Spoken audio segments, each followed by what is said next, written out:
name is Emma Geiske, and welcome to my presentation about the planning of the newest Canoe Slalom course for the next Olympic Games.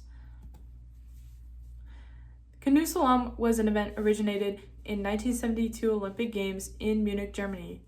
The Canoe Slalom is a timed event where a canoe or kayak is used to navigate artificial white water. There is a total of 18 to 25 gates of the red and green variety. Green gates are entered downstream, and red gates, 6 of 8 gates, are traveled upstream.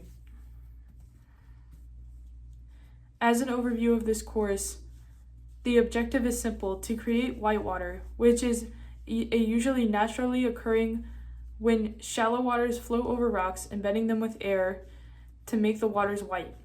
Since power is required to run the Canoe Slalom is quite high, my goal as an engineer is to make the system as efficient as possible as to not lose any energy. This also helps with affordability.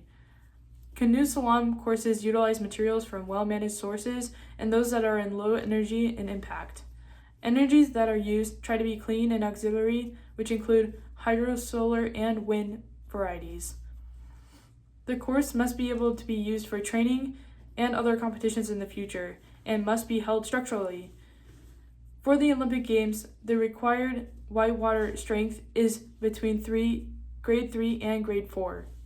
Grade 3 whitewater, it has medium characteristics but irregular waves, and grade 4 have waves large and turbulent but are predictable for our athletes. As for the materials used in Canoe Slalom, concrete is usually used as a structural boundary. We can use precast concrete, short concrete, or spray concrete. Usually there is also a damp-proof geotextile membrane and a suitable drainage solution.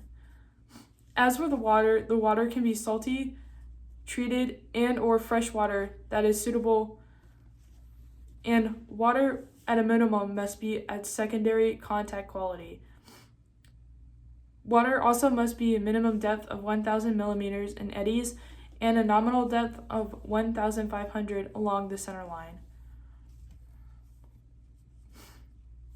The interior shape of the course is usually trapezoidal, and thus calculations that are made will take this shape into account. For example, the hydraulic radius is directly related to the shape of an open channel.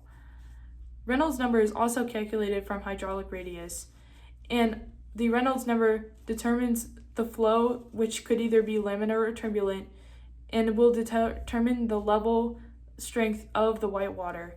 The more turbulent the whitewater becomes, the stronger it will become. As mentioned previously, we are trying to use green and renewable energy, which could be expensive, and if that is the preferred power method, these calculations are crucial for the project's cost. Thus, the energy in Bernoulli's equation is crucial for calculating balances and losses throughout the course. The team must track where any minor losses may occur to reduce its effect on the energy required to run. The course will also need to utilize any potential energy given to the water from the various pumps to its full potential. Placing a turbine at the bottom of the course may help capture any remaining kinetic energy from the system. Lastly, drag, pressure, and external forces can be quite the problem for any system that includes flowing water. External forces can cause the system to wear over time or cause unwanted movements in its parts.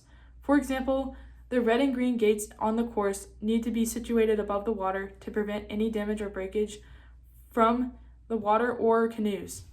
Since Canoe Slalom courses are not significantly deep, there may be little pressure caused forces to calculate, but they should still be considered when building the course.